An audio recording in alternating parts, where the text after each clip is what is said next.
this in between state. We had to have this meeting in a public setting because we were following the mandate based on the date that mandate came out. So this public hearing is occurring in a public format.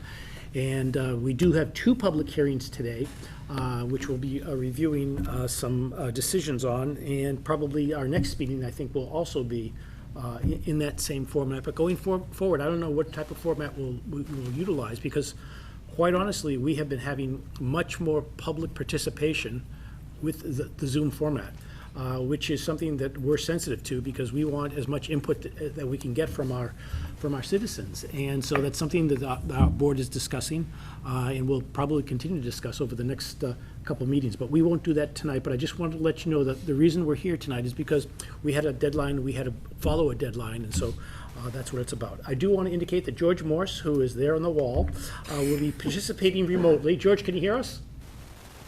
And you can give a wave.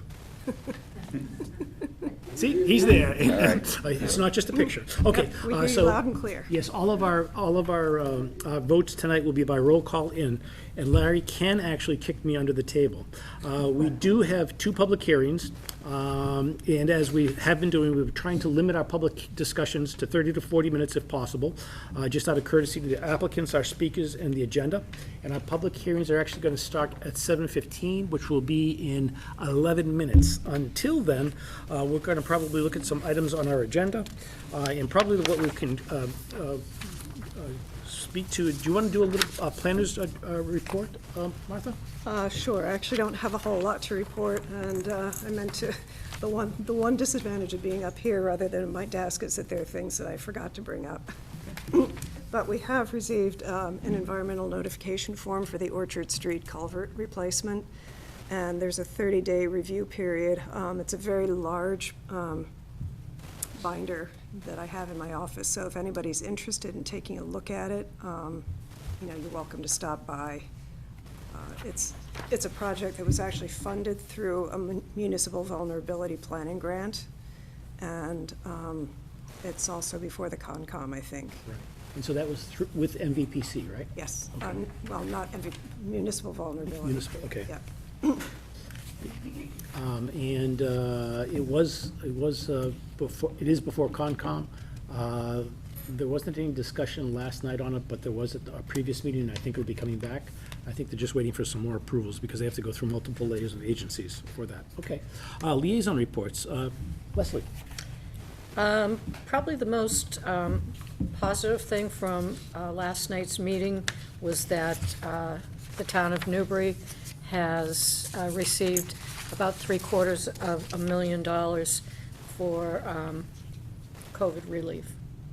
And that will go into where they lost revenues and pay for health expenses that were sent out.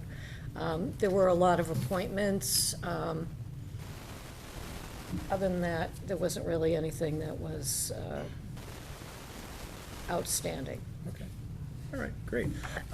ZBA? They're meeting tomorrow night. Actually, they're going to also be meeting in person for the first time since the COVID. Okay.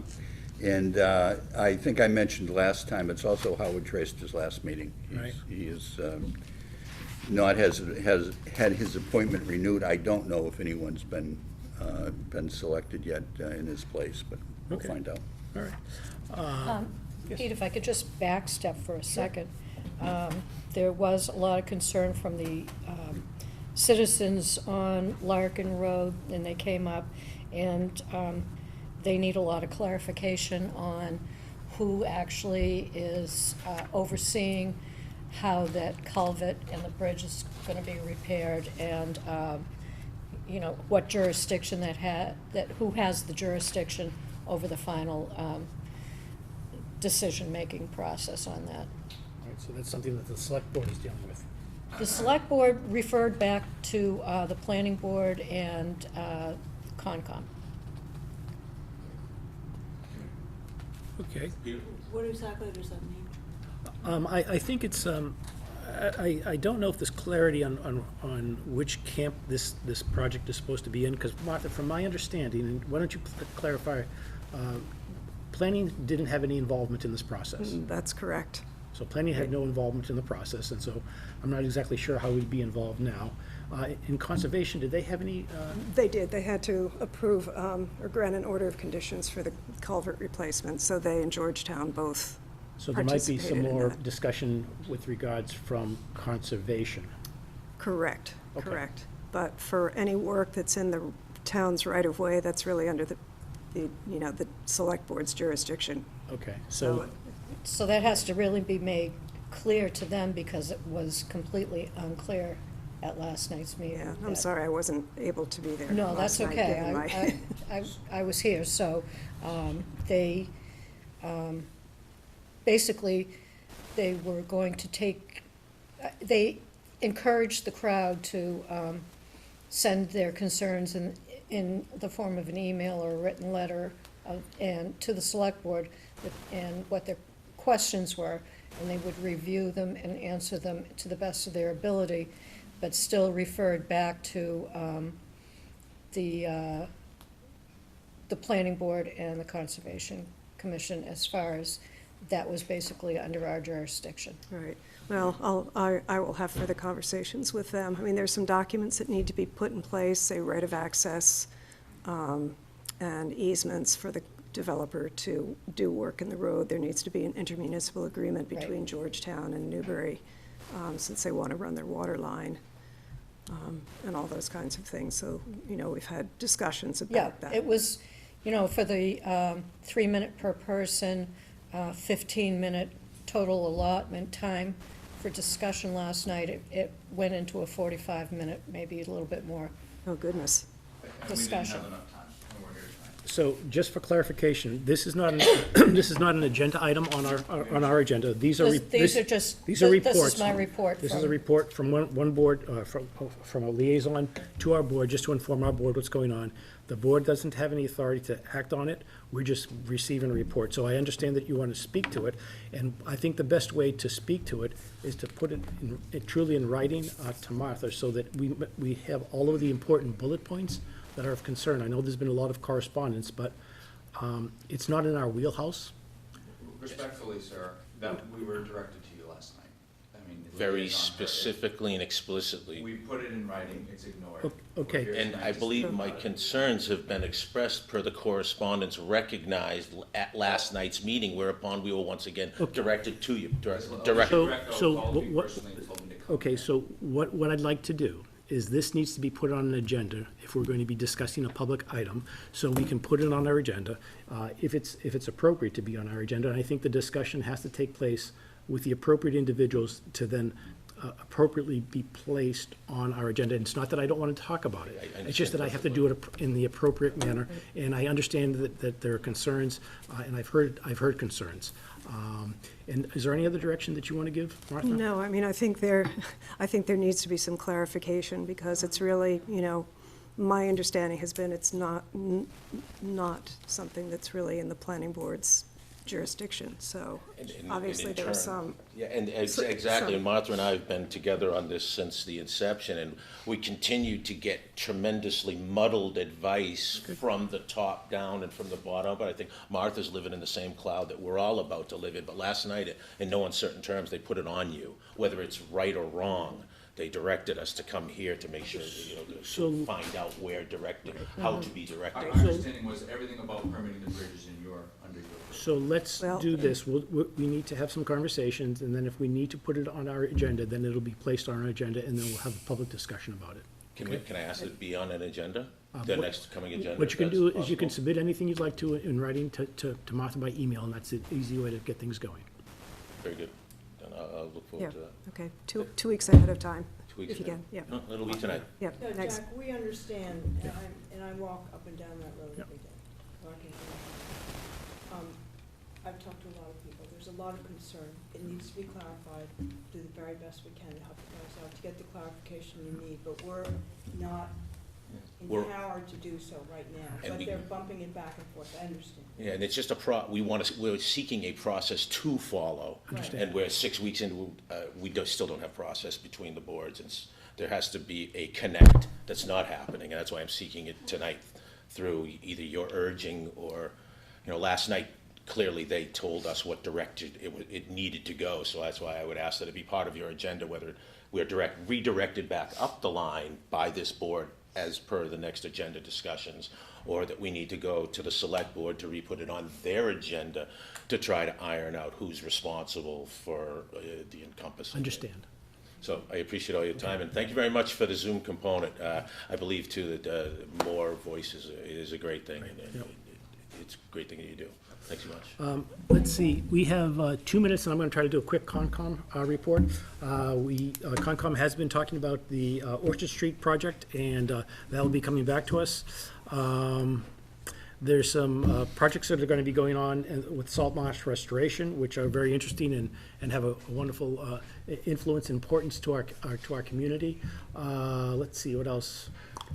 Cricket Lane, there was to be a site walk on Cricket Lane that Conservation was going to participate in, but it didn't happen, and it's going to be rescheduled, and then that conversation will continue.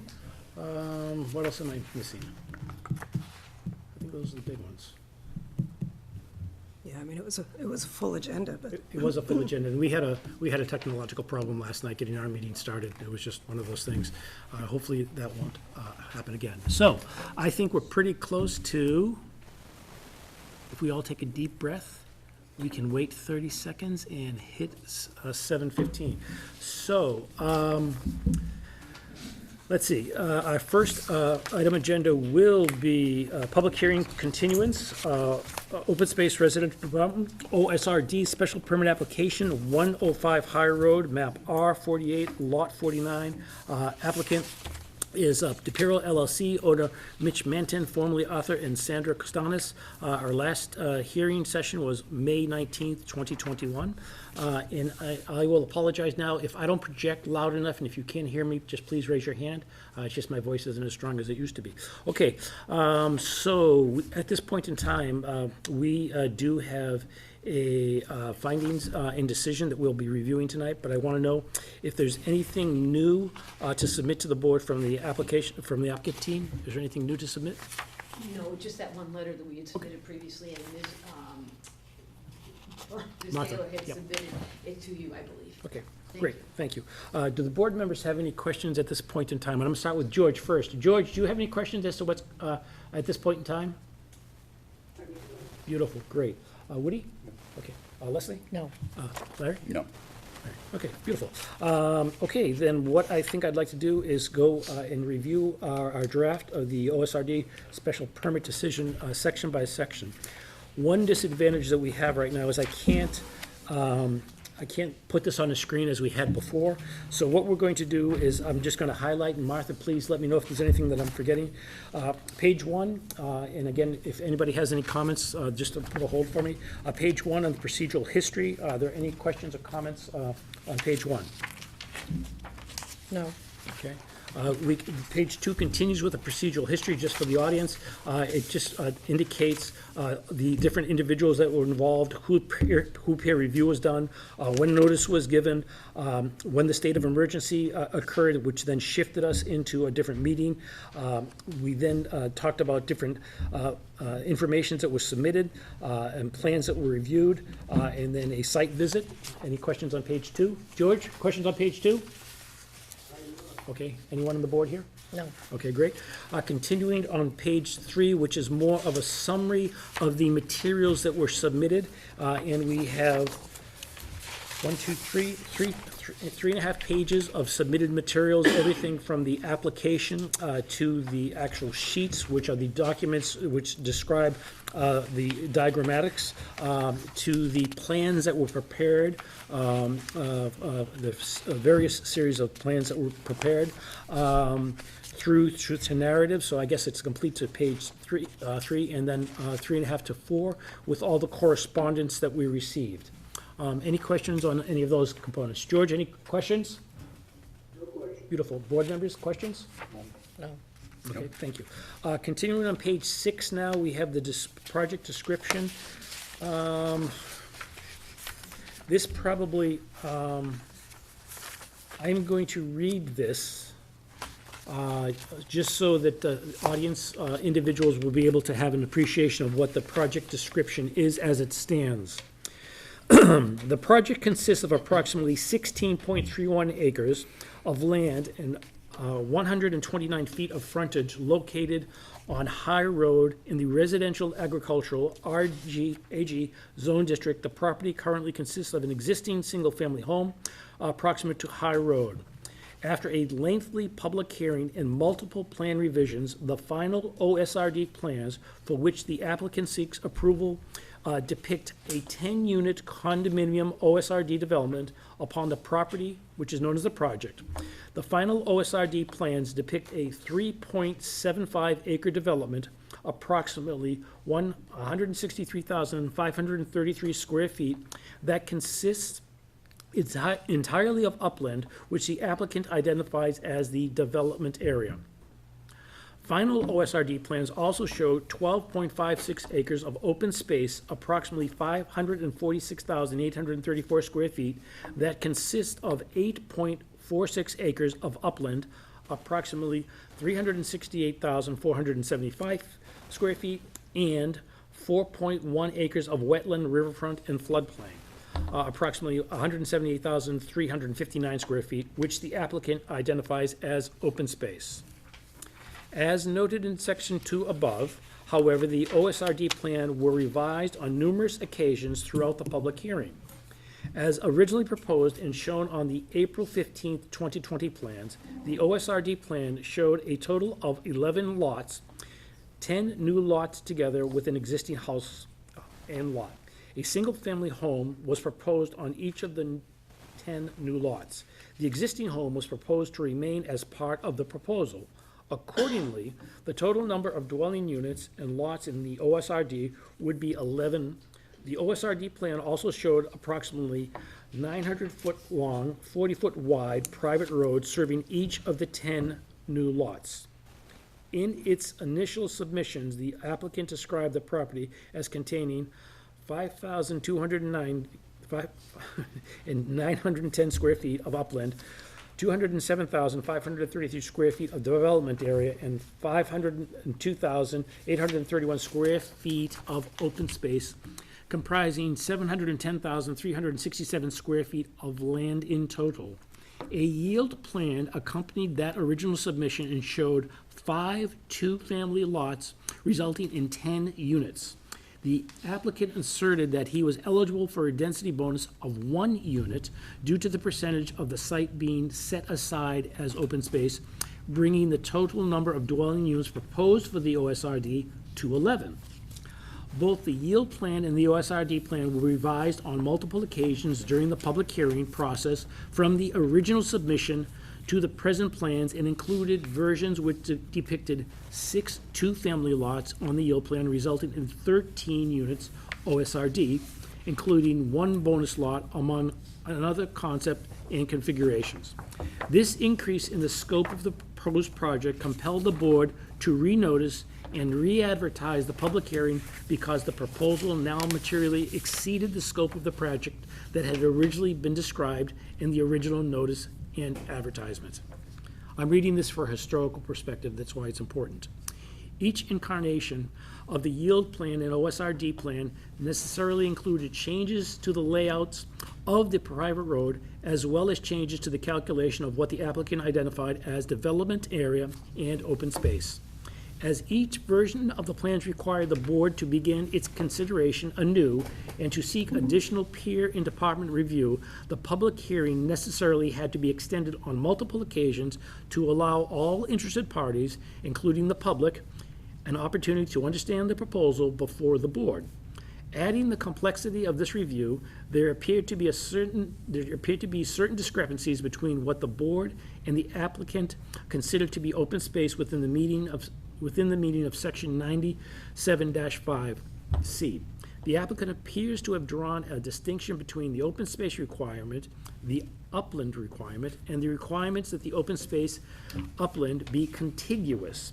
In any event, as the applicant often employed these terms interchangeably, it was difficult to understand whether the project indeed complied with the requirements of section 97-5.c. Due to the unusual lot configurations, it was also difficult to determine whether the yield plan being advanced at any given time was compliant traditional subdivision plan within the meaning of section 97-5.c. In the final OSRD plans, the applicant is proposing to redevelop the property into a residential condominium unit with 10 units, each of which will be single-family homes with an exclusive use area. The OSRD plan is based on the yield plan showing 5 two-family lots for a total of 10 dwelling units. No bonus units is being requested.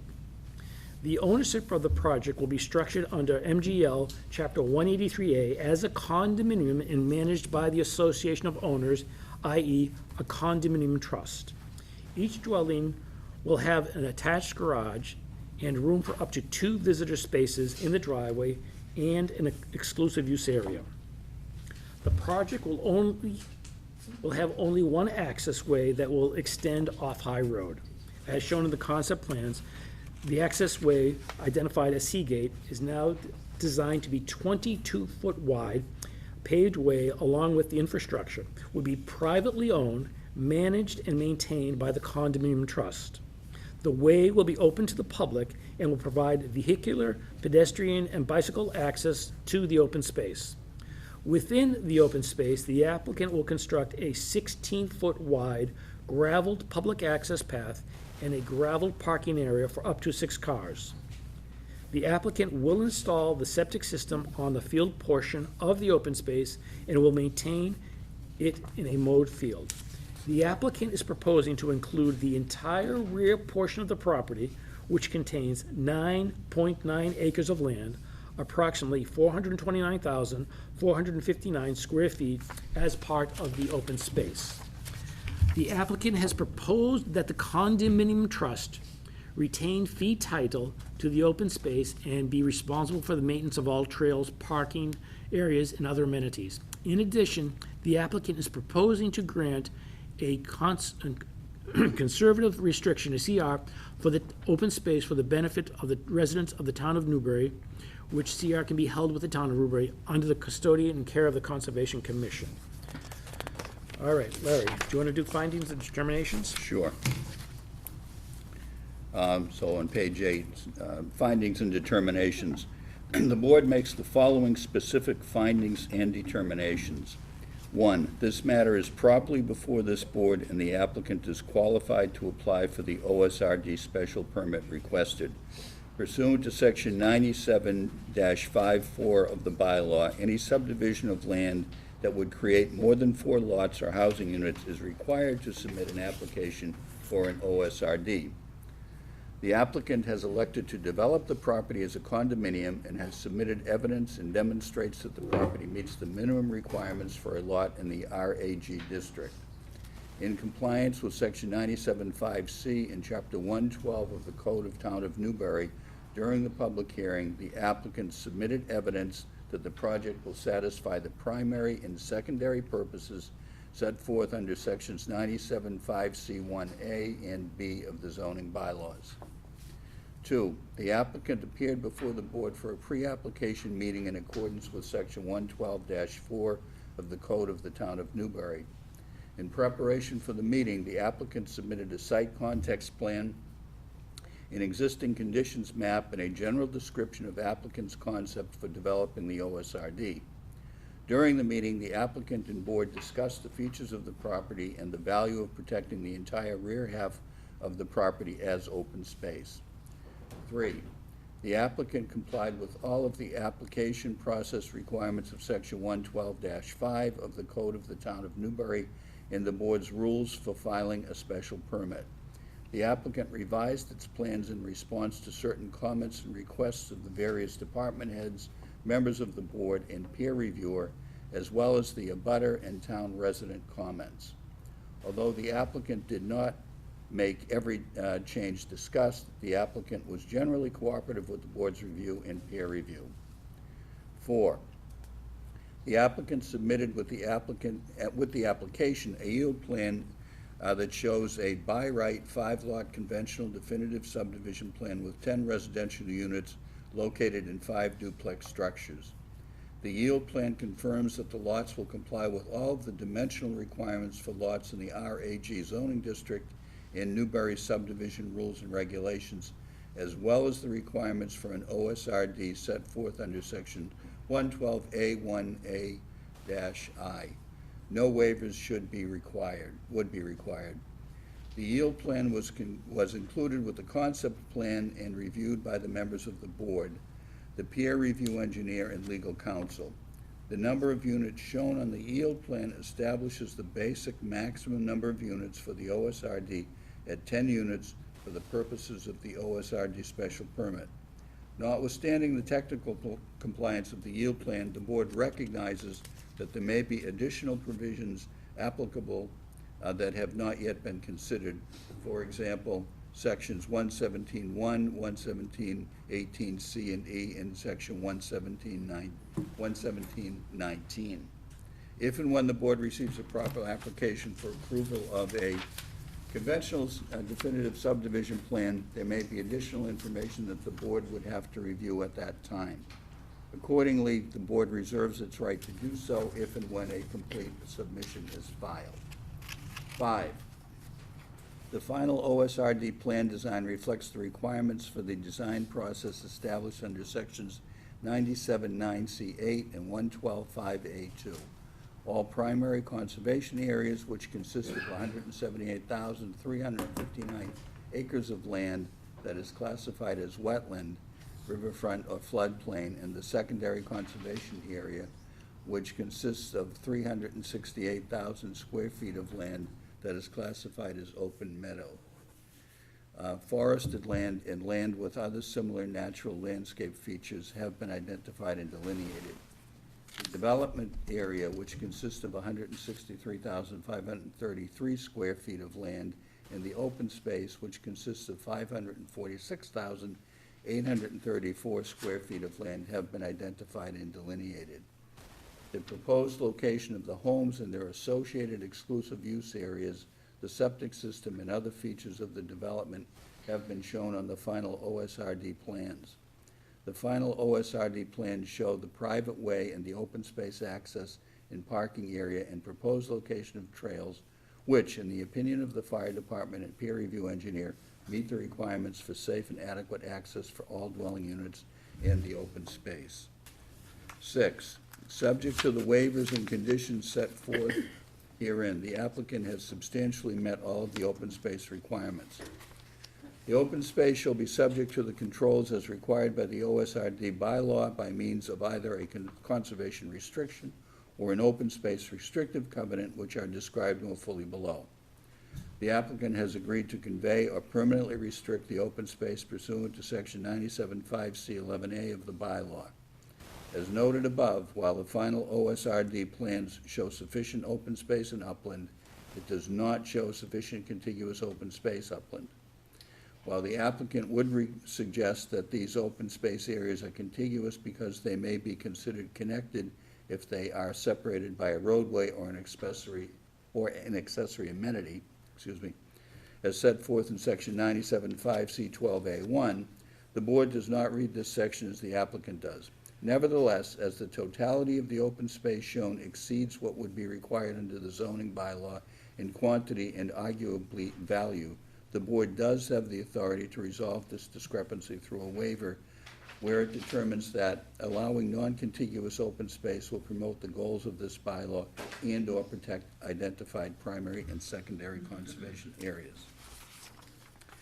7, in view of the above and after careful considerations of all the materials provided by the applicant, the thoughtful and informative comments provided by abutters and residents, and the presentations, questions, and comments made by all those in attendance of the various sections of the public hearing, attending a site visit, and obtaining and reviewing the reports and letters from the peer reviewer and town council, the board determined that the project as shown on the final OSRD plan has a less detrimental impact on the property and surrounding neighborhood than the conventional subdivision depicted by the yield plan, and in support of such a determination, makes the following specific findings. 8, the project has less detrimental impact on the property than a conventional development proposed for the property and is consistent with the purpose and intent of the open space residential development bylaw. In so finding, the board has considered the following factors. A, the OSRD plan provides for greater flexibility and creativity in the design of the residential development, and the design is superior to a conventional subdivision layout for this tract of land. The dwelling and roadway layout reduce alteration of the site topography and preserve a significant open space. There is less impact from impervious surface than would result from a standard subdivision, and open space areas are being preserved. It allows for the homes to be located on a smaller footprint with far less intrusion into the primary and secondary conservation areas. B, the layout provides for the permanent preservation of open space, including wetland resources. The project includes the creation of the open space that will be the subject of the CR, which will permanently protect and preserve the primary and secondary conservation areas located on and adjacent to the property. The yield plan shows intrusion into the field portion of the open space and would not provide for any protection of open space. C, the OSRD plan provides for a less sprawling and more efficient form of development which consumes less open space and conforms to existing topography and natural features better than a conventional subdivision. The development area is limited to 23% of the property and will provide far greater protection of the natural features of the property than the subdivision shown on the yield plan. D, the plan, by clustering the buildings and utilizing the existing topography, minimizes the total amount of disturbance on the site. The goals and policies of the open space and master plan are to protect the natural resources of the town of Newbury. By placing 77% of the property under the CR, the development furthers the goals and policies of the plans, while a conventional plan, as shown on the yield plan, will not support further or advance any such goals or policies. E, the project furthers the goals and policies of Newbury's open space plan and master plan. The imposition of restrictions on the open space will protect it for the future. The development will contain a way that, while not a subdivision roadway, will be open and accessible by the public. It will be designed to provide services to the dwelling units in an economical and efficient manner. A further benefit of the development is that all infrastructure of the way and all stormwater management systems, as well as various services such as trash removal, will be an obligation of the condominium and will be paid for by the condominium trust and not the town of Newbury. F, the OSRD concept as implemented by the plan facilitates the construction and maintenance of housing, streets and utilities, and public services in a more economical and efficient manner than a conventional subdivision. G, the OSRD plan and its supporting documentation comply with all sections of the open space residential development bylaw. H, the plan preserves and enhances the community character. I, the quality of the proposed project with its dwellings, landscaping, and layout protects the value of real property. Section 9, the proposed private way is sufficient in design and layout to provide safe and adequate access to each dwelling. The building locations are consistent with the topography and area. 10, the plan and project will not impair the integrity or character of the district or adjoining districts, nor be detrimental to the public health, convenience, or welfare. The requested use is listed as a use allowed by this special permit and is desirable to the public convenience or welfare. The requested use and project will not create undue traffic congestion or unduly limit or unduly impair pedestrian safety. The requested use and project will not overload any public water or drainage system or any other municipal system to such an extent that the requested or developed use or project in the immediate area or any other area of town will be unduly subjected to hazards affecting health, safety, and the general welfare. Thank you, Larry. Sir. I will now read the decision. Pursuant to Massachusetts General Law, Chapter 40A, and the Newbury zoning bylaw, the Planning Board of the Town of Newbury, after a public hearing and findings of fact, hereby grants an open space residential development special permit for 10 single-family dwelling units as a condominium development on one lot, subject to the following conditions. The conditions of approval are: number one, restrictions on the open space. In accordance with the Town of Newbury zoning bylaw, Chapter 97, Article 5, Sections 95-5C, 12B, the open space shall be offered in fee to the town and/or its conservation commissions or their designee in accordance with general law, Chapter 40, Section 8C, and if not so conveyed, shall be subject to a conservation restriction in accordance with general law, Chapter 184, Section 31, 32, and 33, consistent with the requirements set forth by the Town of Newbury's zoning bylaws, Chapter 97, Article 5, Section 97.5-C, 12C. In any event, the open space shall be shown as a separate lot and may be subject to whatever easements are necessary to serve the development area, which do not interfere with the use of the open space. If the Conservation Commission or its designee have not voted to accept the open space within 3 months of the date of this decision, the applicant may withdraw its offer and pursue a conservation restriction for the open space. Whether conveyed in fee or subject to a conservation restriction, the applicant shall convey and shall cooperate with the preparation and recording of any other instrument necessary to fulfill the requirements of the open space as set forth herein, including, for example, but not limited to, public access, to assure that such open space shall be so retained as open space, and to assure that the requirements of the Town of Newbury zoning bylaw, Chapter 97, Article 5, Section 97-5C, 12C are met. Either the deed conveying the open space or the conservation restriction shall be recorded and proof of same provided to the planning board prior to the issuance of the first certificate of occupancy. If the applicant retains ownership of the open space, the applicant shall prepare an open space management plan, which plan shall be submitted to and approved by the planning board and incorporated into the conservation restriction before the issuance of the first certificate of occupancy, which approval shall not be unreasonably withheld, delayed, or conditioned. Any amendment to the open space management plan must be submitted to and approved by the planning board before becoming effective. Number 2, subdivision plan. This decision is subject to the approval of the open space definitive subdivision plan by the Newbury Planning Board under the subdivision control law. The open space definitive subdivision plan shall be substantially comply with the approval OSRD concept plan, notwithstanding the board acknowledges and recognizes that while the project results in the division of the project into 2 lots, the development area is proposed to be a condominium on a single lot. Accordingly, the board acknowledges that the open space definitive subdivision plan will require certain waivers as a private way and setback requirements which would otherwise apply, will not apply to a condominium.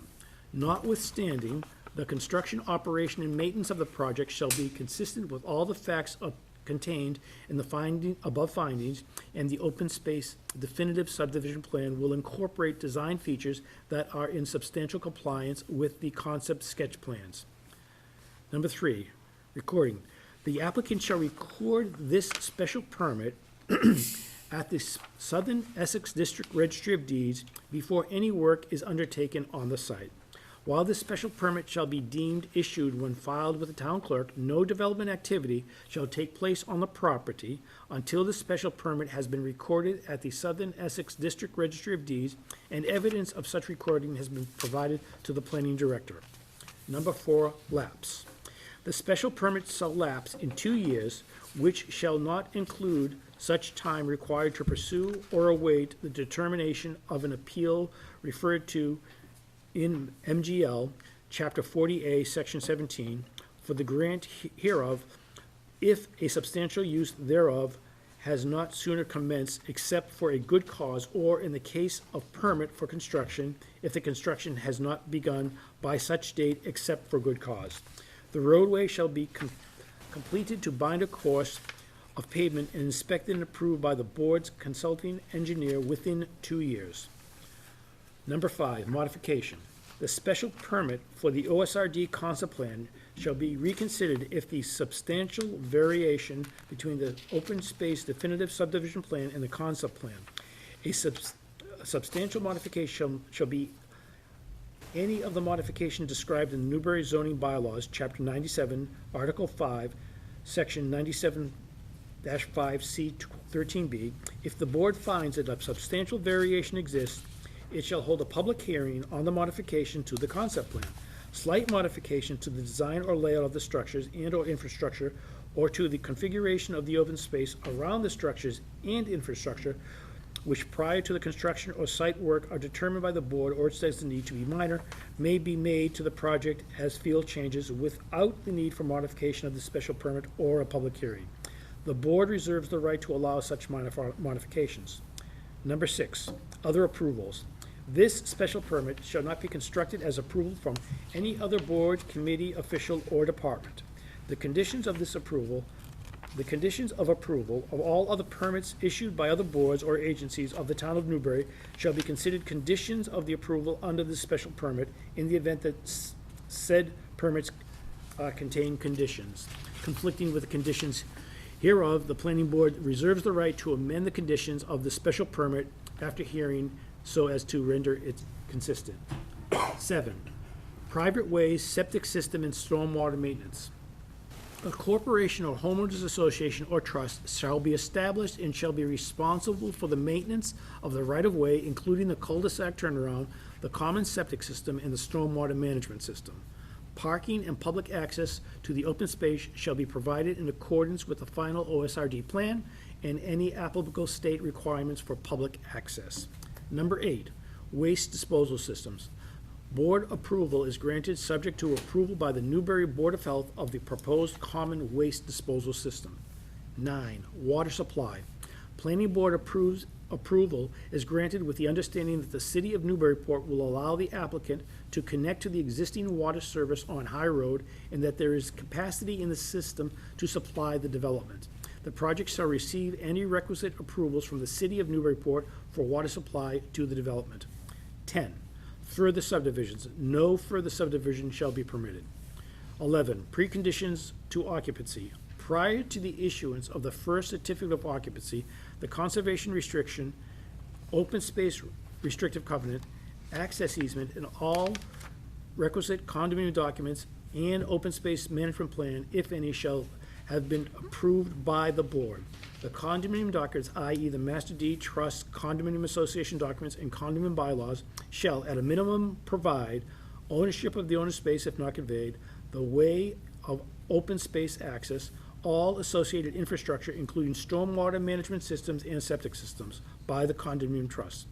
Following the completion of the development, the condominium trust shall be solely responsible for compliance with all the operations and management plans, ensuring that all improvements are completed in accordance with the approved site plans. All further maintenance and repairs of the way and open space access and stormwater systems, periodic cleanup and landscaping, snow and ice removal, and solid waste removal.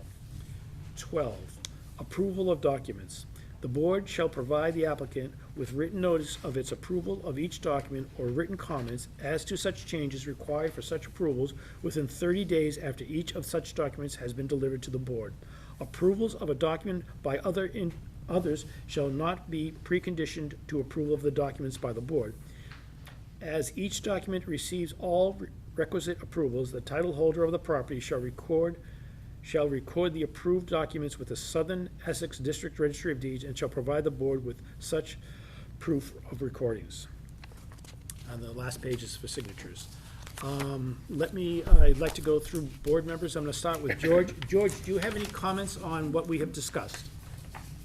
I think it's complete, I have no questions.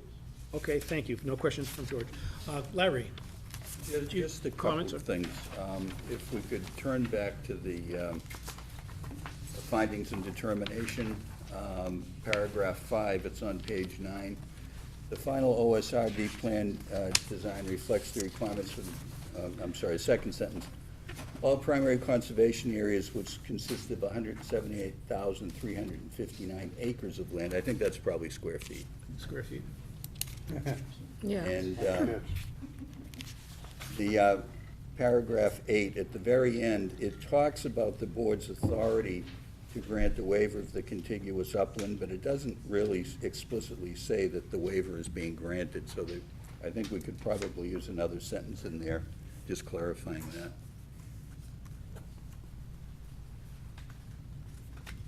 And that's all I had. Thank you. Mary? All set. Beautiful. Leslie? No, I think it was very comprehensive. Yes, It's it very took- And it straightforward. took a lot to read, trust me. Oh, Yeah. I'm very impressed with both you and Larry. Thank you. Woody? Good, thank you. Okay, great. I want to ask the applicant at this time if they have any comments or responses to the draft decision.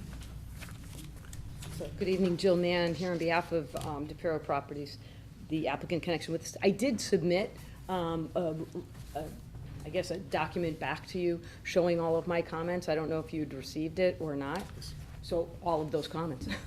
So essentially, one of the biggest issues we would like to discuss with the board tonight is the ownership of the open space. I mean, I think I made it pretty clear in that letter that it had been the perception of the applicant that the open space is always retained, and one of the reasons for that isn't because the applicant gets any benefit from retaining it, but in fact has control over the maintenance. I truly haven't seen many open space residential subdivisions that convey to the town and require that that maintenance be had. And some of the amenities as designed were designed because it was a perception that the applicant would be able to maintain those. There's a seashell driveway, there's parking areas, there's going to be trails, there's going to be bridges, there are going to be things that need to be done that will not be able to be done by the condominium association if it does not own that property. And the only detriment to the town, there is none. There was a benefit because there would be no financial burden to the town, but you would still possess what is considered to be a conservation restriction, which is a granting of a right to control the property. So, I mean, I would add that that is a material consideration for having proceeded with an OSRD, because that is the historic operation of the board.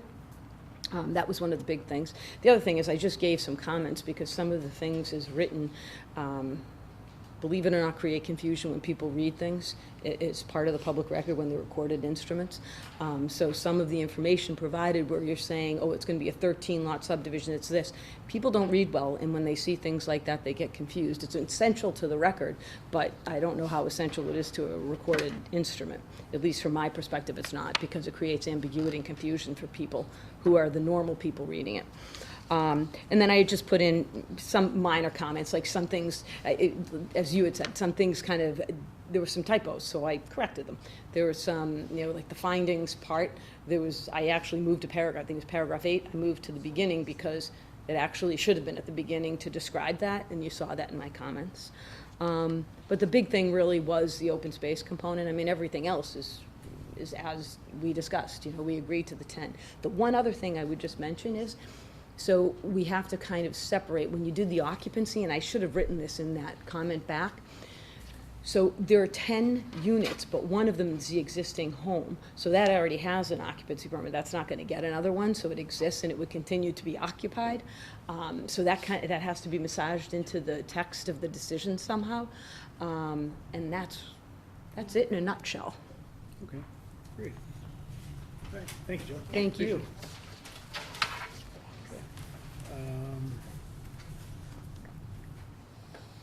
Martha, have we had any submissions that you've received to date?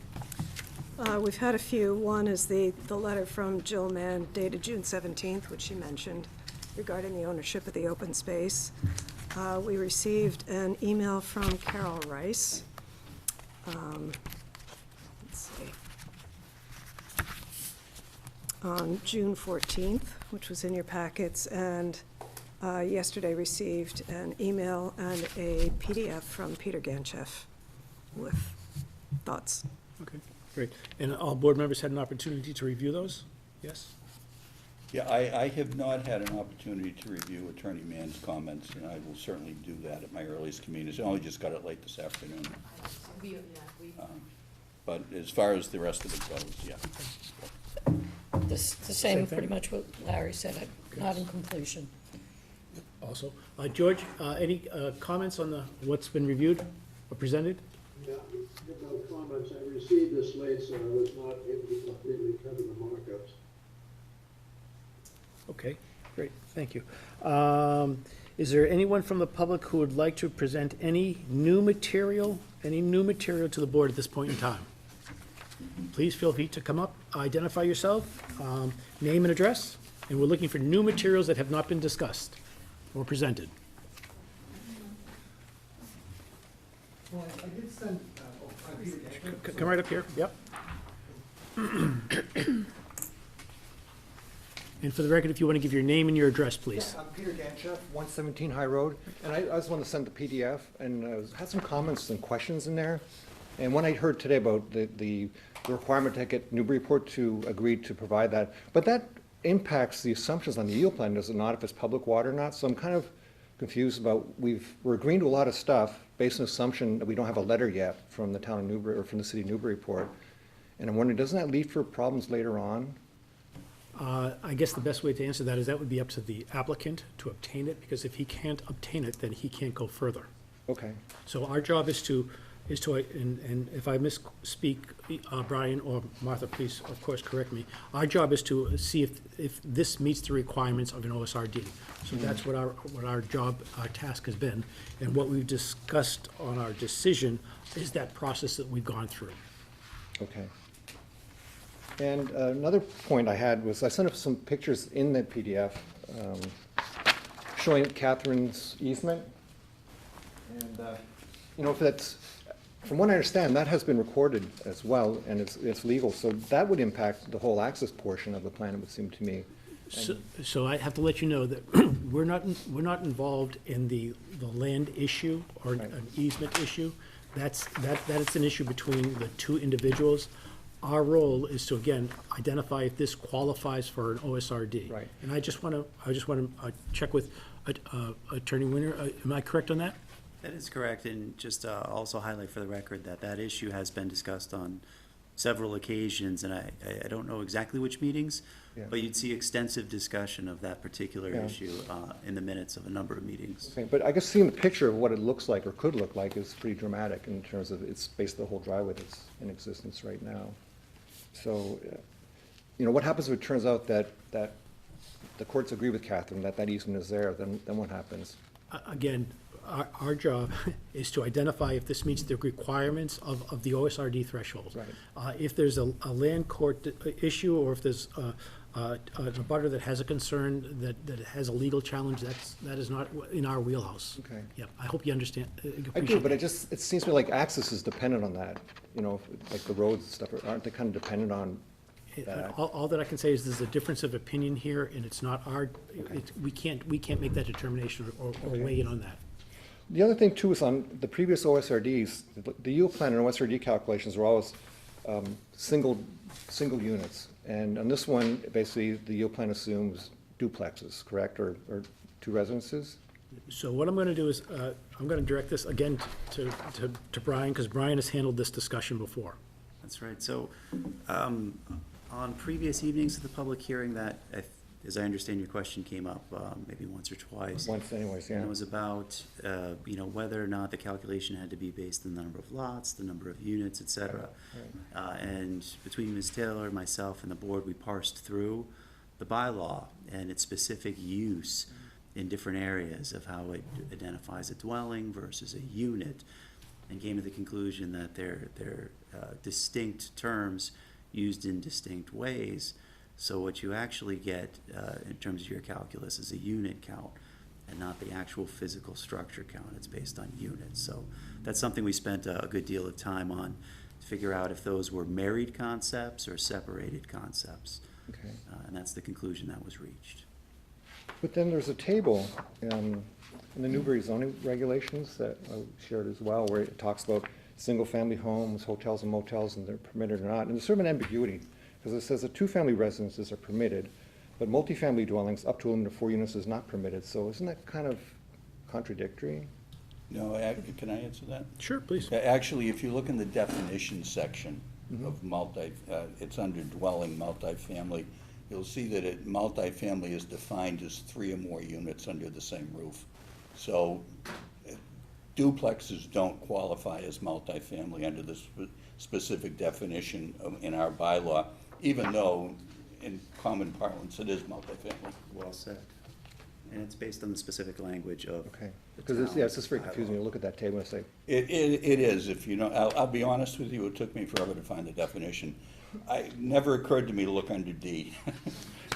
yeah, because, you know, when you look in dictionaries and stuff, that No, that you normal would- people I use, to your look- point about how we can get you know. confused, like normal people, Yeah. you know, there's no difference, so that's what I was wondering about. If you were in another town, it might be defined differently under their zoning code. Yeah, So it's very specific to the language of this code. okay, because I found a little bit, I don't know, perplexing that 2 units was kind of used as the basis for yield calculations, because, you know, I have another table that came from the Merrimack Valley Planning Commission, where 87% of the houses in Newbury are like 1 unit, so it seemed to me that's sort of the precedent, and I don't know why that wasn't used on the planning board side.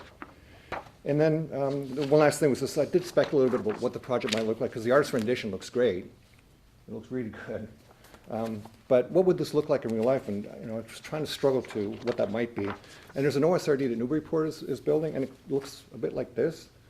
And, you know, I'm just kind of concerned that this is what this will look like as well. So those are the main issues that I had raised and wanted to talk about or have you guys address. Well, we appreciate it very much. I mean, I think they do build good properties, but I'm just a little concerned, I think it's just too big for the property that's, or for that location, so, between the marsh and the farms and the ACEC limitations and refuge, this is a big project, so I thought that, I was concerned about that. We appreciate your comments, your concerns. We appreciate the PowerPoint presentation as well. Thanks. Thank you. All right, thank you. Is there anyone else that would like to make a comment of new information for tonight? Please come up.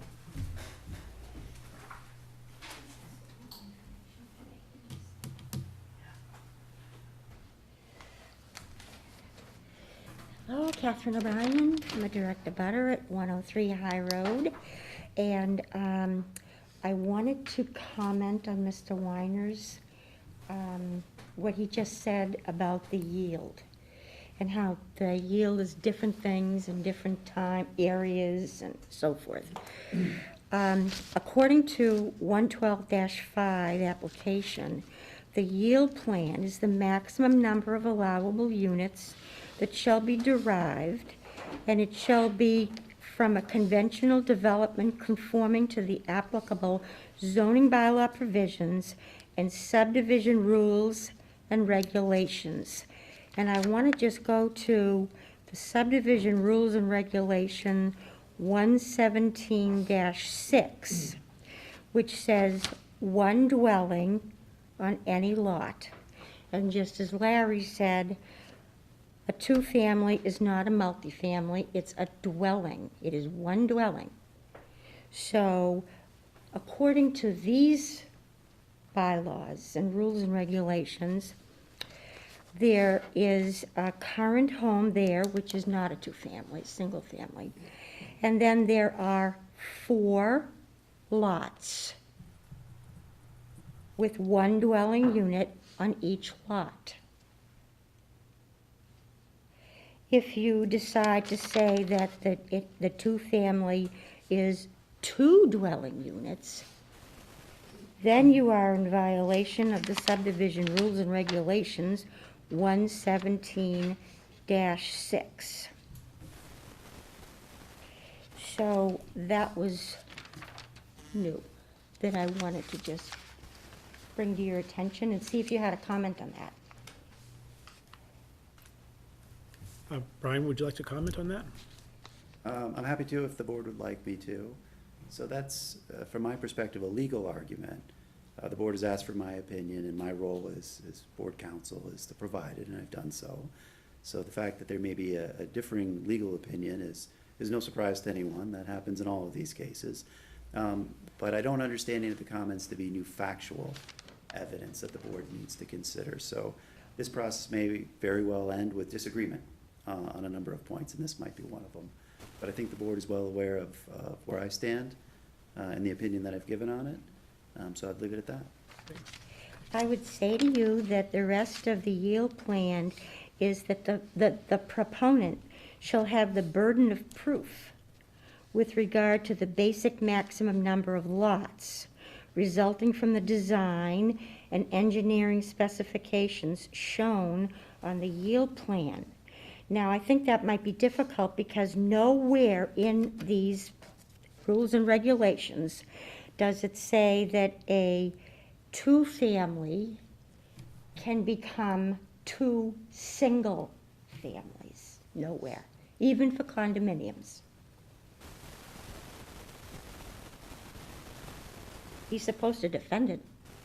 So, what He's supposed to defend it, not attorneys that work for other people. what I can say at this point is we have a draft decision. Yeah, I know. Our draft decision is based on research and vetting of what our guidance is from our council and from our board's perspective, and this is where we are with this decision. And it might be something that is not agreeable, but this is the draft decision. So what I'm looking for is new information. Well, this is new information. Actually, You've never discussed this. I mean, the open meeting law says you're supposed to discuss things. And I have never heard a discussion of the HEAL plan. I've heard you say that it was supposed to be discussed in December in the January meeting, and then the January meeting was postponed. And then in the February meeting, it wasn't discussed. And then I heard the next meeting that had been vetted and vetted and vetted. And I went back and reviewed every tape. I never heard it vetted. I never heard the proponent defend the yield.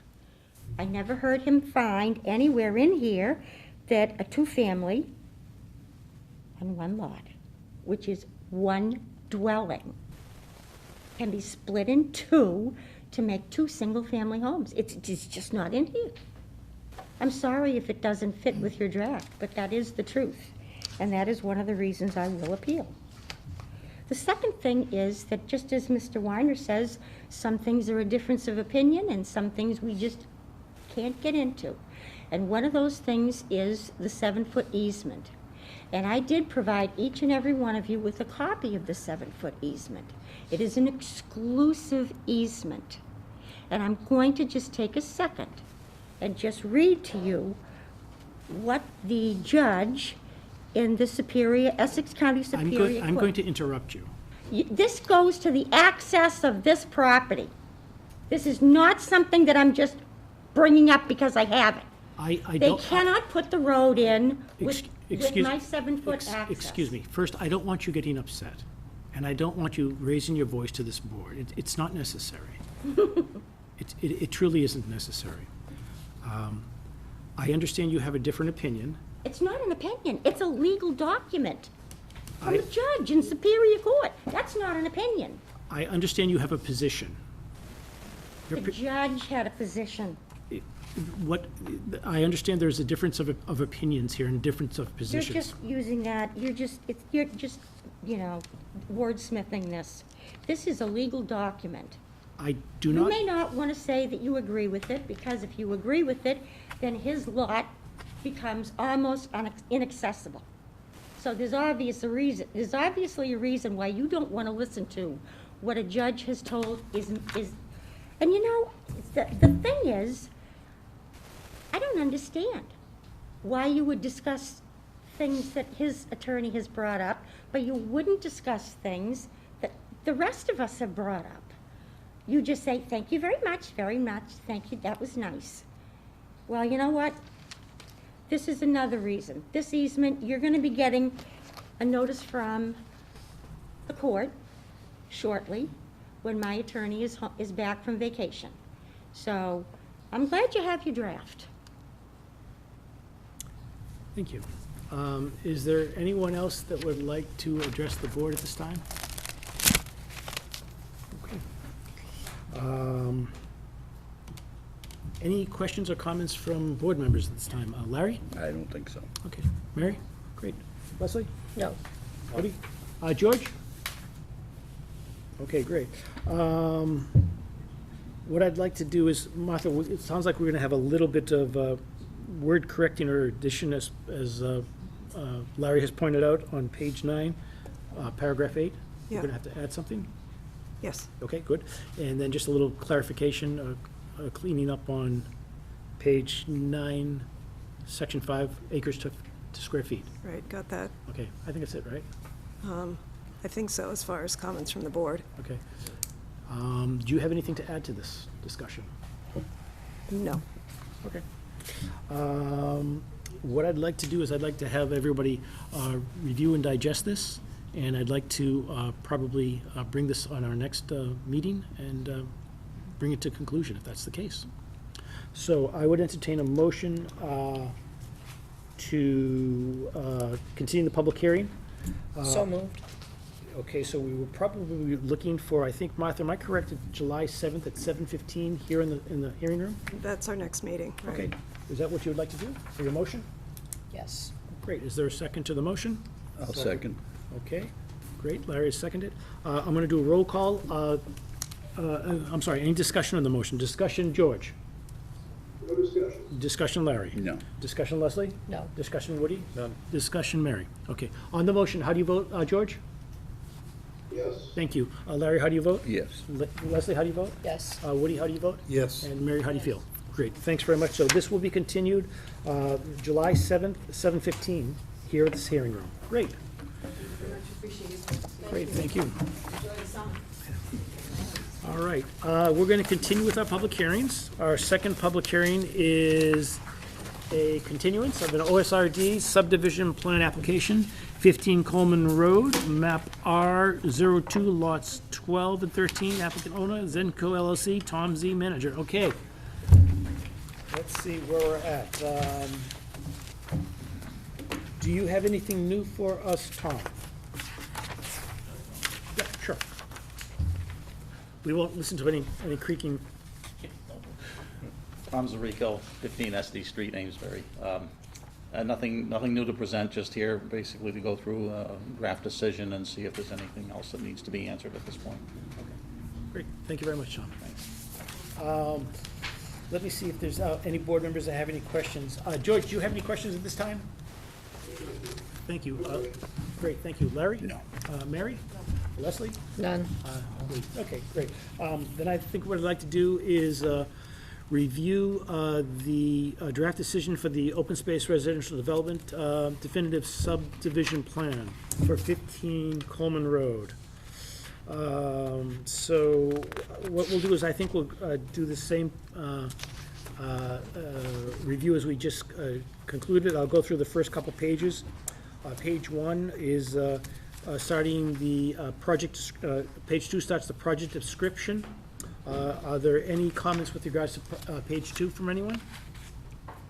No. Okay.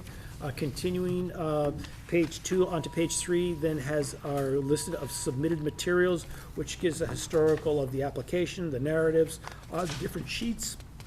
On page 4, the accounting of the stormwater management reports, the soils assessments, the technical reviews. Continuing to page 5 again, for technical reviews ending with procedural history. Any comments or questions on that?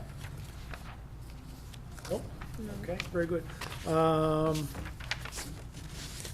Okay, so from procedural history, I will just summate this. On February 3rd, 2021, the applicant filed an application dated February 3rd, 2021, with the Newbury Planning Board, the board, for approval of the definitive subdivision plan pursuant to section 117-18 of the Code of Town of Newbury, chapter 117, subdivision of land, for the property known as 15 Coleman Road, comprised of 15 Coleman Road and 0 Coleman Road, located in the Byfield section of Newbury, Massachusetts, shown on Newbury Assessor's Map R02 and lots 12 and 13. The applicant is the recorded owner of the property. This definitive subdivision plan application was filed concurrently with the application for an OSRD special permit for the property. The public hearings for the two applications were held concurrently under the special permit application until the special permit application was closed on June 2nd, 2021.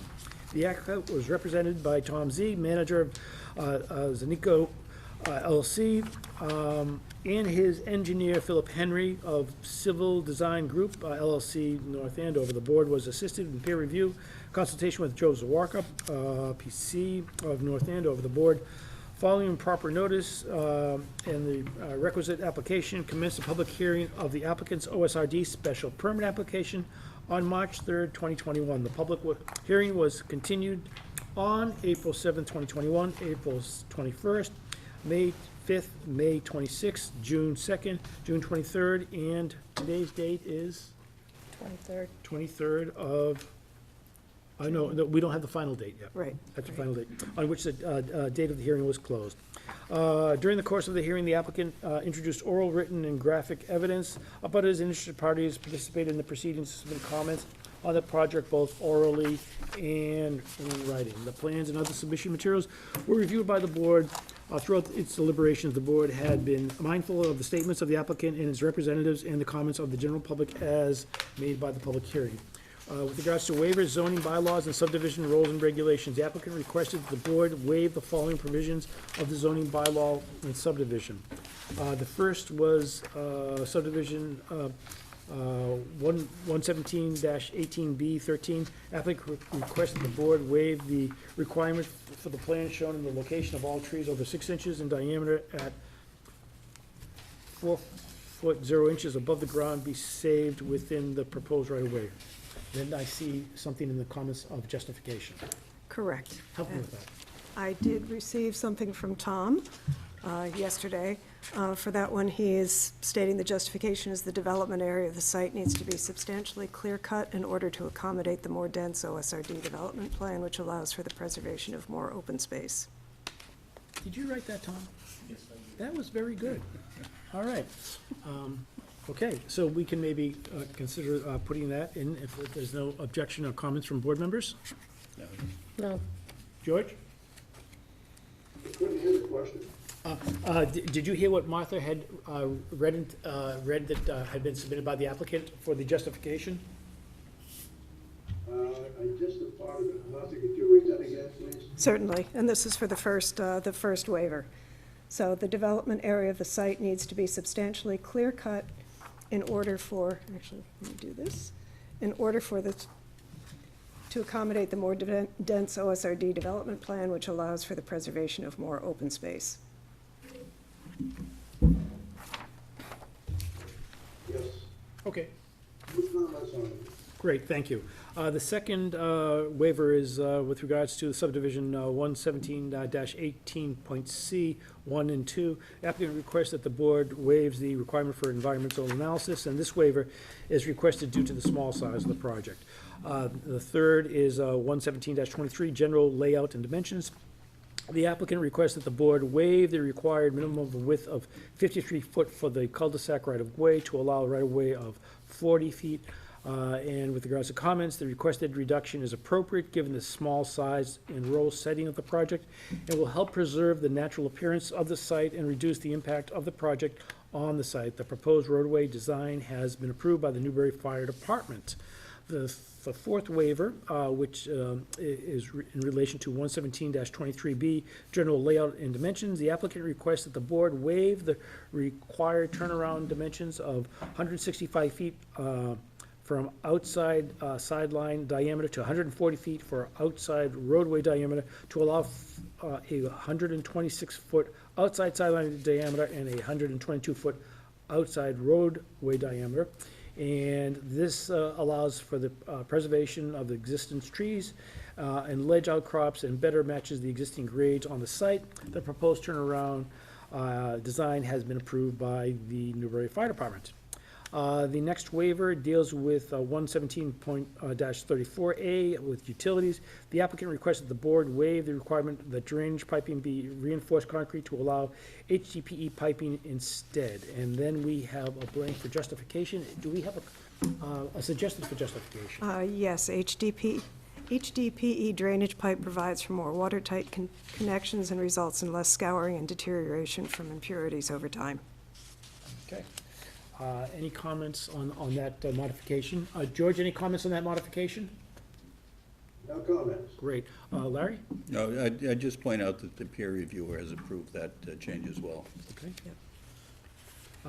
Mary? No. Leslie? No. Woody? Thank you. Continuing on request waivers, regards to 11735 sidewalks, the applicant requests that the board waive the requirements for sidewalks along the street. This waiver is appropriate given that the small size and rural setting of the project will reduce the number the amount of impervious pavement. And finally, with regards to zoning 97-6B, the applicant requests that the board waive the minimum lot area of 40,000 square feet to a minimum frontage requirement of 125 feet to allow reduced area in on frontage for the building lots. And the OSRD bylaw encourages applicants to reduce dimensional requirements where such reduction supports the primary and secondary purpose of the bylaw. The board deems that the foregoing waivers is in the public's interest and is consistent with the intent and purpose of the subdivision control law and subdivision rules and regulations with the OSRD special permit, and request waivers are hereby granted. You like to read it? Sure. Okay. A decision and conditions of approval. The planning board hereby grants subdivision approval subject to the following conditions. A, prior to endorsement of the plan, the following shall be completed by the applicant prior to the endorsement of the plan by the board. 1, security. The applicant shall provide a reasonable performance guarantee for the construction of ways and the installation of services by one of the methods described in Section 81U of the Subdivision Control Law and in accordance with Section 117(18)H of the Subdivision Rules and Regulations, which method or combination of methods may be selected and from time to time varied by the applicant as provided by law. 2, reference. The applicant shall make reference to these conditions of approval on the plans, referencing the date, content, and vote of the planning board. B, prior to start of clearing and construction. Prior to the start of clearing and construction, other than that required for surveying or testing or for the installation of erosion control measures, a pre-construction meeting shall take place to include, at a minimum, the developer, the contractor, the board's review engineer, the planning director, the conservation agent, and a representative of the Newbury Department of Public Works. The limit of work and extent of tree clearing shall be clearly marked prior to the pre-construction conference. C, prior to occupancy, the following shall be completed prior to the issuance of a certificate of occupancy for any new dwelling unit. 1, declaration of homeowners trust and declaration of restrictive covenant running with the land. The applicant shall deliver to the planning board for review and approval a declaration of homeowners trust and declaration of restrictive covenants running with the land that shall contain the details for maintenance of the road, including but not limited to snow plowing and maintenance of the 4 public parking spaces in the island at the turnaround, maintenance of the stormwater management system as shown on the plan, including maintenance of the subsurface infiltration system on Lot 3, and maintenance of the shared septic system on Lot 1. The declaration shall include a condition that the subdivision way has been approved on the basis that it shall always remain a private road open to the public and shall not be offered to the town of Newbury for acceptance as a public way.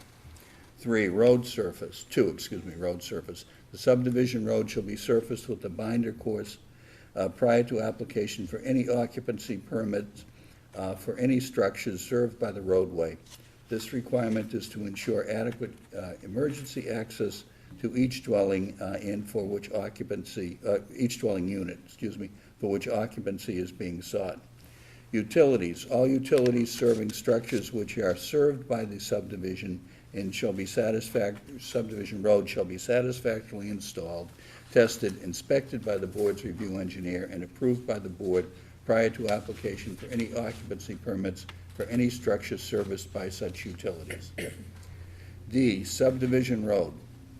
The subdivision road shall be installed according to the Town of Newbury subdivision regulations as stated in Section 11733D and according to the waivers approved herein. The road will remain private in perpetuity and the town shall assume no liability thereto.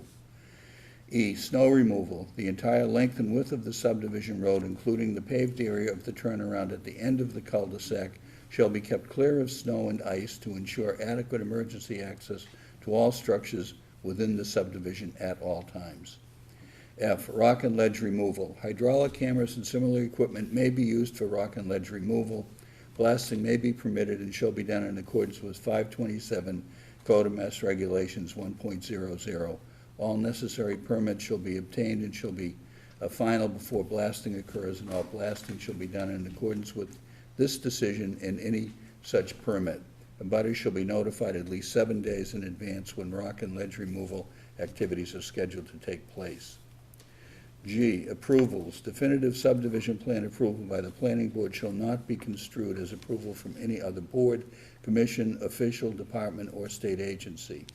The applicant is responsible for obtaining all required approvals and permits for the proposed project. The conditions of approval of all other permits issued by other boards or agencies of the town of Newbury shall be considered conditions of approval under this definitive subdivision plan approval. Any approval which imposes conditions inconsistent with this definitive subdivision plan approval shall require a revision of the definitive subdivision plan. A request for such division must be submitted in writing to the planning board. H, fire department. Any and all conditions placed on the property by the fire department in addition to those noted herein are hereby incorporated into and made a part of this decision. I, Board of Health. The applicant shall obtain any and all necessary approvals from the Town of Newbury Board of Health under Title V for septic system installation. Copies of the designs for the individual septic systems shall be submitted to the Planning Board. Conservation Commission. Planning Board approval is granted with the understanding that in order of conditions from the Conservation Commission for work to be done in connection with the definitive subdivision plan, and then we have a blank there, I'm not sure what's planned for there, but. Yeah, it was just a question of what the status is. Oh, okay, all right, thank you, that makes sense. The applicant shall obtain any and all necessary approvals from the Conservation Commission for future construction on the individual lots. K, lot grading plans. All grading on individual lots shall be done in accordance with the approved grading and drainage plan sheet 9 of the approved definitive subdivision plan to ensure that stormwater management patterns as designed are not altered or adversely impacted during or after construction.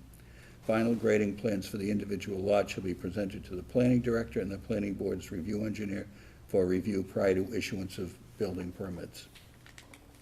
I, post-construction plans. Upon completion of construction and before release of the final portion of the performance guarantee, the applicant shall have prepared and submitted record drawings which shall indicate the actual location of all improvements, including, but not limited to, buildings, stormwater management facilities, roadway edges, locations and inverts of the required utilities and drainage, and location of underground utilities.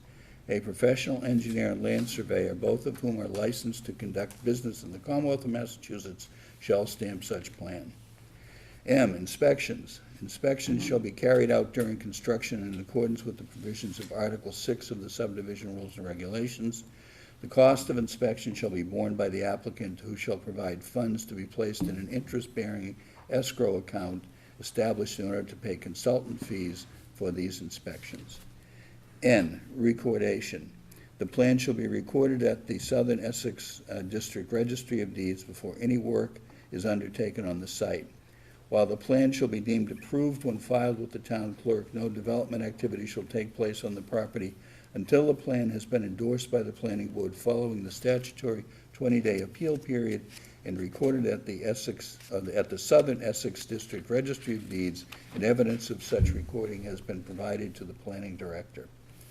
O, modification. Slight modifications to the design or layout of the structure and/or infrastructure which, prior to construction or site work, are determined by the board or its designee to be minor, may be made to the project as field changes without the need for modification of this definitive plan or a public hearing. The board reserves the right to allow such minor modifications. Substantial modifications shall require a public hearing. Wonderful. Thank you, Larry. Thank you very much. So there were two areas that we have to, I think, revisit. One is on page 8. F, and Matthew, you have a comment of, is there going to be a need for blasting?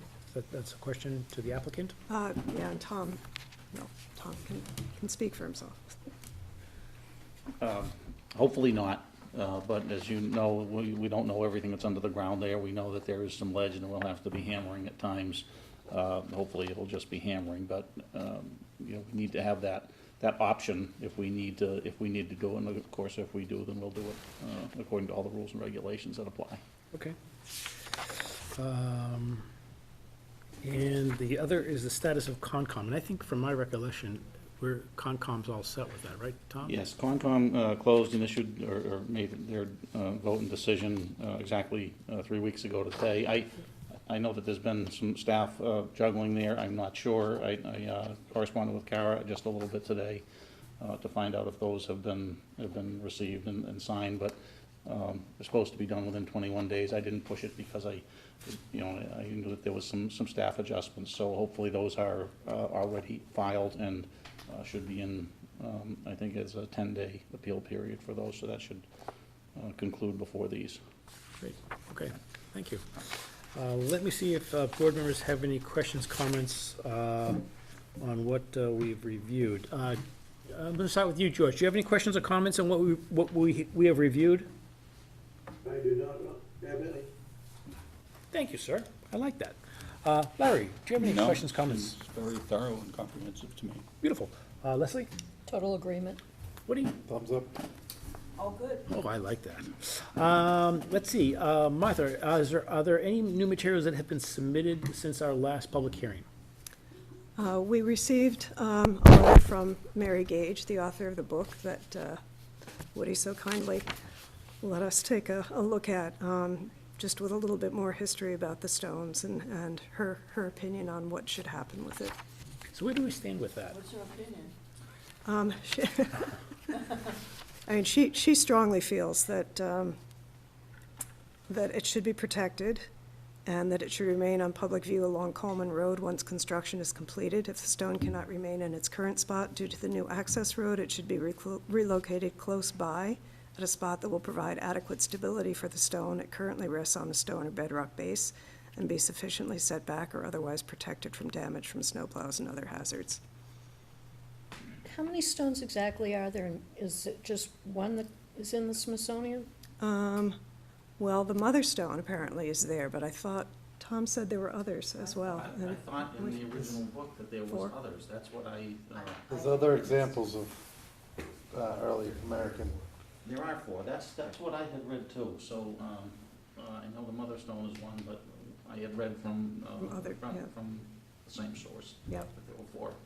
Since we're in this discussion, have we heard anything, or have we submitted to historical for any insight or input? We have not had any discussions with Historical Commission about that. But we shall. Says the historical commission.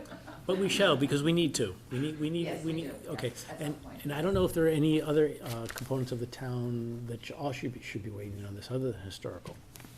Well, I think probably the select board should. Okay. Well, there's a request to have the select board involved in the discussion. Well, Okay. yeah, Yeah. I mean, I think as the, kind of the ultimate authority. I think that would be appropriate. Yeah. But one thing, Tom, I think would be really helpful, and we've talked about this, is actually getting the right-of-way staked out and sort of what the, what the extent of and how close it comes to the stone. We have that scheduled for a week from today, for the 30th, pending weather allowing us to do that. So the survey crew is planned to stake that and to stake other significant reference points out there in the field. So we should know much more specifically. It does show up on the plans. It was measured in the field, but I think when we see the road staked, I think it's a little bit more clear physically in person. And then that conclusion to the discussion that we had collectively quite extensively about this previously, we can decide what methods to protect it in the interim. And then up to, or of course, the discussion with everybody as to whether it stays or goes or whatever. I mean, that's something that I'll do upon demand, so. Do we know when Coleman Road was originally laid out? Well, I have no idea. I would imagine it's pretty old. Jan, do you have any idea? Not off the top, no. That would be an Eva question. Who knows every rock in the town of Newbury and Byfield and things, so. Do you want to pass that question on to her to see if she's? I mean, that might be of assistance in determining the boundaries of the right-of-way. We do have the proprietor's records in the. Was the original place of the stone up closer to where the governor's is, the academy is, and it was moved to Coleman Road? Well, apparently, according to the book, it was right in front of the mansion house, so the mother stone was basically kind of right at the stoop of the mansion house, and then the father stone, or the witch stone, was in front of it. And Mary said that, Is located now? let's see,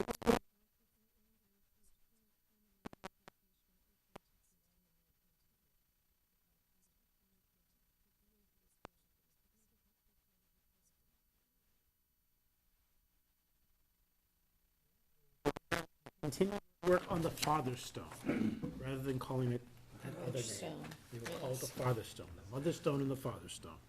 Good, okay. I don't know if there's a baby stone. There probably is. Mary? All the little stuff. Okay, all right, Could I add a comment or two, or is it not the right time? Tom, please. Okay, I just wanted to discuss, because I don't know what the intent is tonight. I was hoping that we'd close and vote for many reasons, but one of the items I wanted to make sure we had a consistent sort of perspective on was the form of security. I mean, typically, and I sent to Martha just today a draft of a restrictive covenant to be filed prior to any work. Hopefully that's sufficient. Typically with this board, my methodology is then to, after getting the majority of the development work done, is to establish a bond amount, a financial specific figure prior to getting any permits, and convert or replace that covenant via release from this board with a financial security of whether it's a bond or cash or whatever at that point. Is that typical process for this board, in this type of development? it certainly can be. Okay. Has been. I think, I didn't actually see the draft that you sent me. We do have our own form of restrictive covenant. That's the one I used. It is the one you used? Yes. Okay. Yeah, I filled it out in its entirety, just didn't sign it. Okay, so. Well, that's helpful then. Okay. That was the only thing. I'm planning on being out of town in a couple of weeks, so that's why I was hoping to close. Are you going to Florida? Going to meet my grandson. All right, okay, all right. Perfect. So we have a couple things that we need to do for tidying up this, I think. Right, and I actually have one thing that I noted going through this on page 5, under procedural history, number 4. It shouldn't be the special permit application, it should be the definitive subdivision plan application.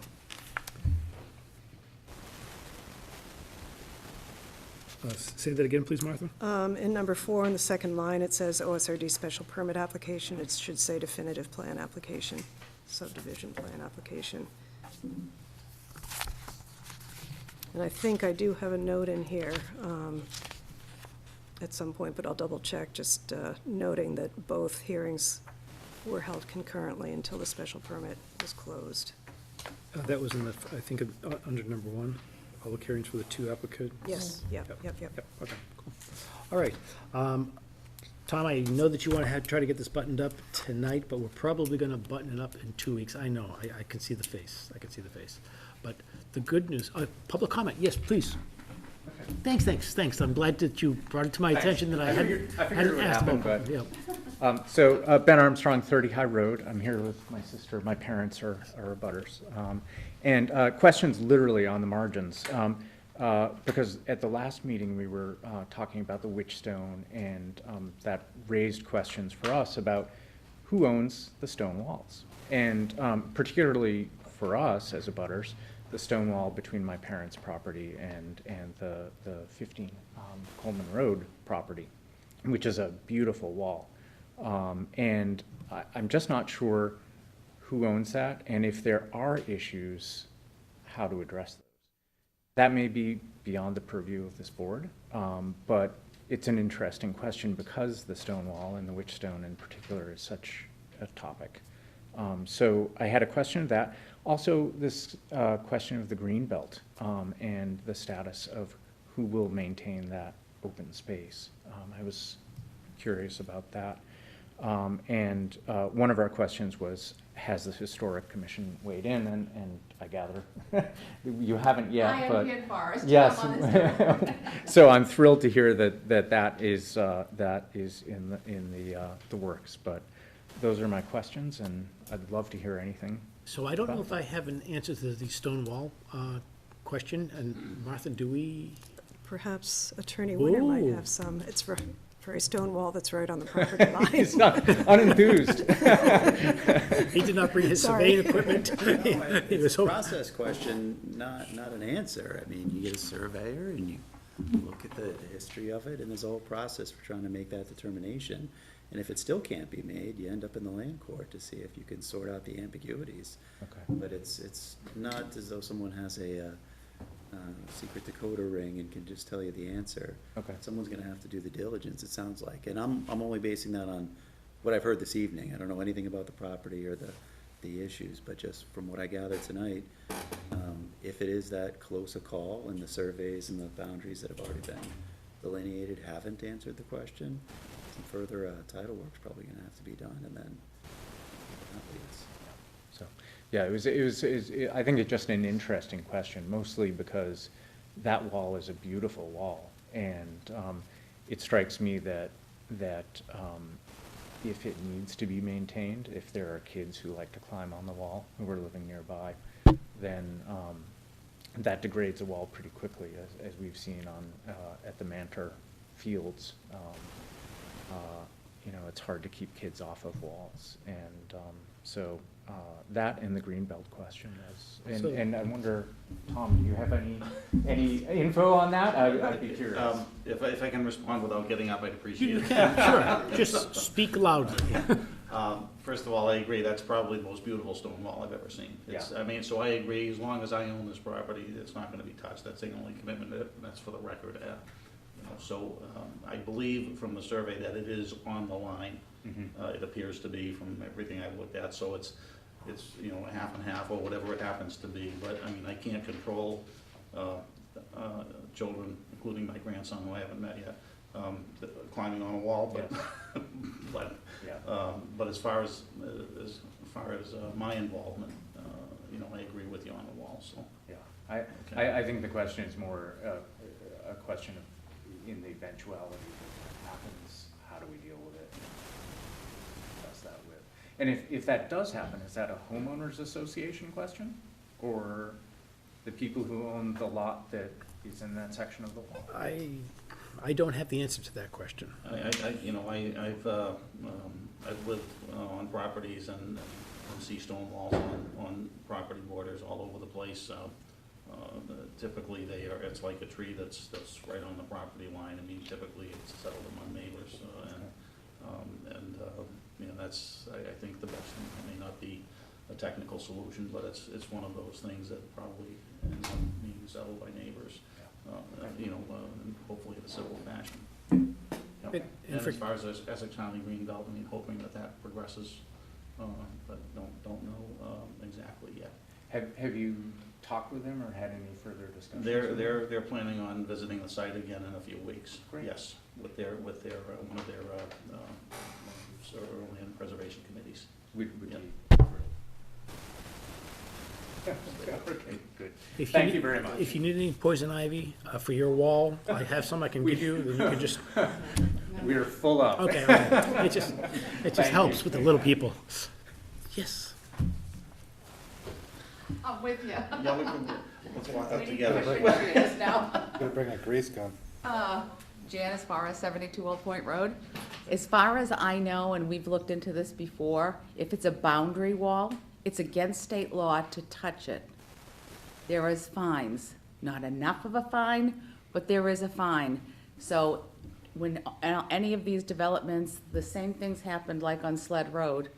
You're not supposed to move or destroy a boundary wall, because how are you supposed to know where the boundary is? If you go back to the records hundreds of years ago, they're all based on, you know, the stream, the wall, the tree, which is probably long gone, but it is against state law to remove a boundary wall, so that would need to be really looked at, I guess, so, because there are fines to do with it, so. That's all I have to say on the wall. Well, thank you. And Martha, you knew that. I did know that. Okay. I also know that the fine is ridiculously small.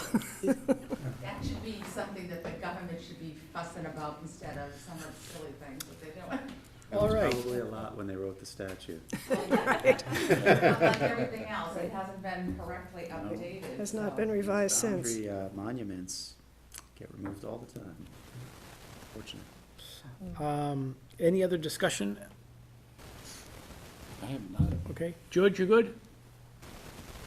Yes, I am. Okay, that being the case, I'm gonna have everybody kind of, look at this, draft again, and Martha, you're just gonna kind of tweak it a couple little places? Yes. Okay, and, I'd like to entertain a motion to continue this public hearing, for our conclusion, I believe, which would be, I would entertain a motion to continue to the 7th of July at 7:15 in this hearing room. I would so move. Thank you for the motion. Second. It's, motion's made and seconded. Discussion on the motion. Discussion, George? Discussion, Larry? No. Discussion, Leslie? No. Discussion, Woody? No. On the motion, George, how do you vote? Yes. Thank you. How do you vote, Larry? Yes. Thank you. How do you vote, Leslie? Yes. And how do you vote, Woody? Yes. And the chair is also in favor, too. Thank you very much. So maybe we'll see you in 2 weeks? Yeah, now, will that be necessary that I be here for that? I've already made You all can- the arrangements to not be here. We'll try to correspond. You talk with this lady over here, and she can make it happen if we have to do stuff remotely. Maybe, depending on. The other question that I guess that I have, is it appropriate to bring the endorsed covenant at that time and the Mylars with the appropriate additions based on this decision? Well, the Mylars can't be endorsed until after the appeal period is run out, Right. so. Yeah. So, that's gonna, and the covenant, is that the same thing? Well, you know what, you don't have to check, because it's all gonna be dependent on having everything work. It said if the 17th doesn't work for him, we're not, 7th doesn't work for him, we're not necessarily locked into Okay. that, are we? No, we just, that's our next meeting to get done. That's our next meeting to Yeah. get done, yeah. And it's my birthday. I just heard something about somebody's birthday, I'm sorry. Money went this way. The 7th. Oh, Okay, all right, somebody's making cake. Oh, we'll have a party, but, and Thank you very much, Tom, appreciate it. Very much. Okay, have a good night. See you in And person. safe travels, and enjoy that little grandperson. and I did forget to note that Tom has granted an extension to file. Tom, thank you for granting the extension. Oh, you're welcome. Appreciate it. Okay, Thank you, and nice to see you all in person. good to see you. Thank you. Regards to Dad. Thanks a lot. Okay. Okay, let's see, back to our agenda. Old business. I see the word none next to that. Correct. Is that accurate? That is accurate. Okay. I see new business. I also see the same word next to that. Is that correct? That is correct. Okay. Director's planning, I think we already did that. We did that. All right, and we've gone through our liaison, MVPC? Actually, Larry took that one for me. Okay. yeah, they had their meeting, I'm just looking for my notes now. The meeting was last week, and they welcomed the new executive director, Jared Witten, who has been with, here we go. I never, has been with the organization for quite some time, so he was brought up within the organization. That's the last meeting before the summer hiatus, so they'll be meeting again in September. And that's pretty much it. Cool. Very good. As far as I can see here, that is our agenda, and at this point, I'd entertain a motion for adjournment. Motion to adjourn? Oh, thank you. There's a motion. Second. There's a second. Any discussion on the motion? Discussion, George? No discussion. Larry, discussion? No. Discussion, Leslie? No. Discussion, Woody? No. Mary, discussion? Okay, on the motion, how do you vote, George? Yes. Great. Larry? Yes. Great. Leslie? Yes. And Woody? Yes. Mary, how do you feel? Yes. Okay, and I think I'll vote as well in favor. Thank you very much. And it's not Thanks even for 9 joining us, o'clock. folks. Sir, thank you very much for all your help pleasure. and your assistance with the drafts. And thanks to Martha. None of that would be possible without her. I know that.